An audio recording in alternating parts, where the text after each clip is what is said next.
Scroll करते करते आप यहाँ तक आ ही गए हैं तो इस वीडियो को पूरा देखिएगा। मैं दावे के साथ कह सकता हूँ कि इस वीडियो को देखने के बाद आप अकेले रहने की ताकत के बारे में जान जाएंगे। तो चलिए शुरू करते हैं। एक छोटे से गांव में एक गुरु अपना आश्रम बना के रहा करते थे। उनका प्रचलन दूर दूर तक था क्योंकि उनका ज्ञान देने का तरीका दूसरे लोगों से काफी अलग था। शुरुआत में वो अपने शिष्यों को उपदेशों के माध्यम से ज्ञान देते थे। उसके बाद वो अपने शिष्यों को उस ज्ञान का अनुसरण करके अपने व्यवहारिक जीवन में उतारने को कहते हैं। एक बार उस आश्रम में एक राजा अपने बेटे को लेकर पहुंचा। उस राजा ने उस गुरु से प्रार्थना की और कहा कि आप मेरे बेटे को अपने आश्रम में रहने दें और कृपया करके आप अपने तरीके से उसे ज्ञान दें। गुरु ने मुस्कुराते हुए कहा कि आज से तुम्हारे बेटे की जिम्मेदारी मेरे कंधों पर है। फिर राजा वहाँ से चला जाता है। गुरु राजा के बेटे को समझाते हुए कहता है कि यहाँ दूर दूर से गरीब और अमीर लोगों के बच्चे आते हैं, लेकिन तुम अपने आप को दूसरों से महान समझोगे तो तुम ज्ञान ग्रहण नहीं कर पाओगे।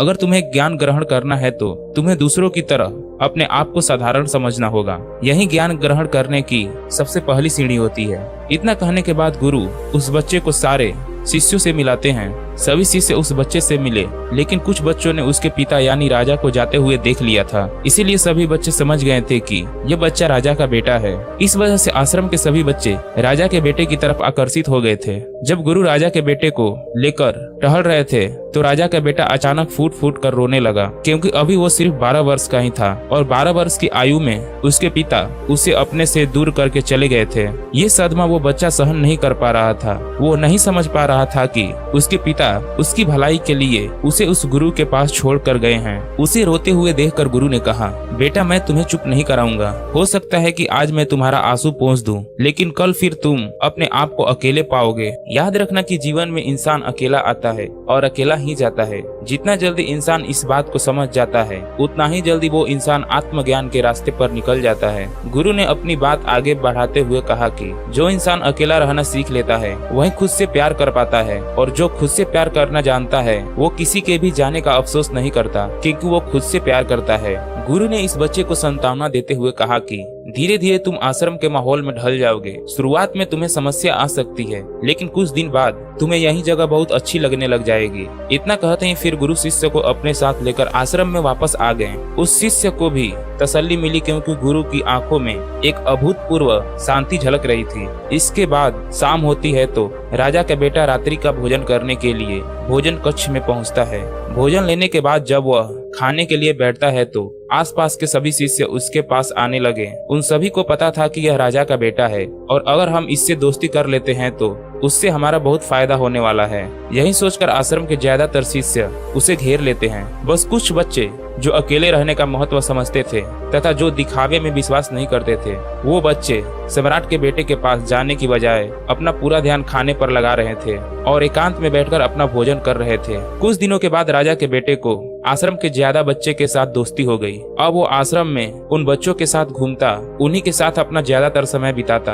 आखिरकार वह राजा का बेटा था, सुख सुविधाओं में पला हुआ था। आसपास बहुत सारे दास दासियां होती थी। इस तरह से आसपास अपने मित्रों से घिरे होना वही दिनचर्या उसने इस आश्रम में भी अपना लिया था। ऐसा नहीं था कि गुरु को ये बात पता नहीं थी, पर गुरु उसे अलग तरीके से ज्ञान देना चाहते थे। एक दिन गुरु उस शिष्य को अपने साथ एक ऊंची चोटी पर ले गए। चोटी पर पहुंचने के बाद गुरु ने उस शिष्य से कहा, अब तुम्हारा ज्ञान पूरा हो चुका है, बस एक आखिरी रात तुम्हें यहाँ बितानी होगी। उसके बाद अगले दिन शाम को मैं तुम्हारे राजमहल में तुमको पहुँचा दूंगा। वह बच्चा यह सुनकर बहुत खुश हुआ कि अब मैं वापस अपने राजमहल चला जाऊंगा, फिर से मेरे दास दासियां मेरे पास होंगी। उस शिष्य ने गुरु से पूछा, गुरु जी मुझे आज रात आप यहाँ चोटी पर क्यों रहने के लिए कह रहे हैं? आखिर मुझे कौन सा ज्ञान यहाँ से मिलेगा? गुरु ने मुस्कुराते हुए कहा कि यहाँ चट्टान के पीछे तुम्हें छिपकर बैठना होगा। यहाँ पर रोज रात को एक बाज आता है और तुमको बाज को बहुत गौर से देखना है। उसके हर गतिविधि पर अच्छे से ध्यान देना होगा और उस बाज को देखने के बाद अगले दिन अगर तुम उस बाज की खूबियाँ मुझे बता पाए तो मैं तुमको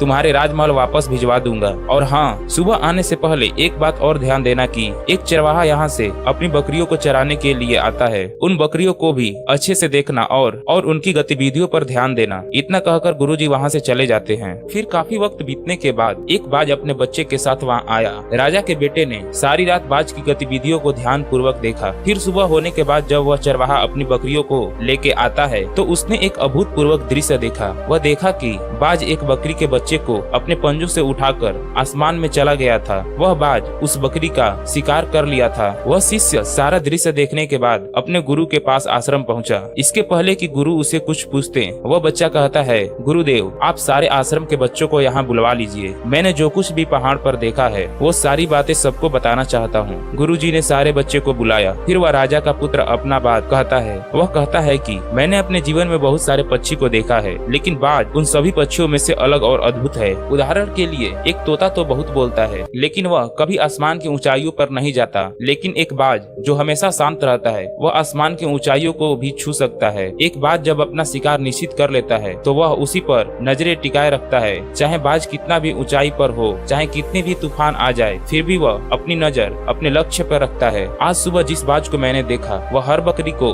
अपना शिकार नहीं बनाया, बल्कि उस बकरी को अपना शिकार बनाया जिस पर उसकी नजर थी। इस बाज की तरह ही हमें भी अपना ध्यान हमेशा एक ही लक्ष्य पर स्थित रखना चाहिए। चाहे कितने भी रुकावटें क्यों न आए, हमें एक ही लक्ष्य पर अपना ध्यान केंद्रित करना चाहिए। दूसरी बात यह सीखी कि बाज दूसरे पक्षी की तरह झुंड में नहीं रहता, वह आकाश में हमेशा अकेला ही रहता है। इससे हमें यह सीख मिलती है कि छोटे सोच वाले लोगों के साथ कभी नहीं रहना चाहिए। आखिरकार हम भी वैसा ही बन जाते हैं। इसीलिए हमेशा महान लोगों के साथ रहो या फिर अकेले रहो। तीसरी बात मैंने यह सीखी कि जब तूफान आता है तो हर एक पंछी अपने घोंसले की ओर भागता है, लेकिन बाज ही एक ऐसा पंछी है जो अपने सीमाओं को पार करके तूफान से लड़के बादलों के ऊपर चला जाता है। वो तब तक ऊपर उड़ता रहता है जब तक कि तूफान शांत न हो जाए। बाज अपनी सीमाओं को इसलिए हटा पाता है क्योंकि वो समस्याओं को आने पर घबराता नहीं है, बल्कि उसे एक सकारात्मक नजरियों से सामना करता है। इसे हमें यही सीख मिलती है कि जीवन में शारीरिक मेहनत और पसीना बहाना चाहिए, जिससे आप मजबूत बनते चले जाएंगे। हर रोज अपने को चुनौतियां दो, हर दिन मुश्किलों का सामना करो, क्योंकि यही मुश्किलें आपको मजबूत बनाएंगी। आपने जंगल में लोमड़ियों को झुंड में शिकार करते हुए देखा होगा, लेकिन एक बाज हमेशा अकेला ही शिकार करता है। वह जानता है कि झुंड में रहना हौसला तो देती है, लेकिन अकेले चलने की ताकत को छीन लेती है। हमारे साथ चाहे कितने भी लोग हो, किसी पर यकीन मत करना। यकीन करना तो सिर्फ अपने आप पर, क्योंकि बुरा समय आने पर बकरी की तरह लोग भी तितर बितर हो जाएंगे और आपको पता भी नहीं चलेगा। इतना कहते ही राजा के पुत्र ने गुरु को प्रणाम किया और बोला, गुरुजी, अगर मेरे से कोई सीख बाकी रह गई हो तो कृपया करके आप बताएं। गुरु ने सभी बच्चों से कहा कि जो अभी इस बच्चे ने बताया ये सारी बात सही है, लेकिन ये सारी खूबियाँ तभी आप में आएगी जब आप अकेले रहने का अभ्यास करेंगे। इतना कह के गुरु सभी बच्चे को अपने अपने कमरे में जाने को कहते हैं और राजा के बेटे को उसके राजमहल छोड़ देते हैं। दोस्तों, अगर आपको इस कहानी से थोड़ा भी सीख मिली हो तो चैनल को लाइक करके सब्सक्राइब जरूर करें।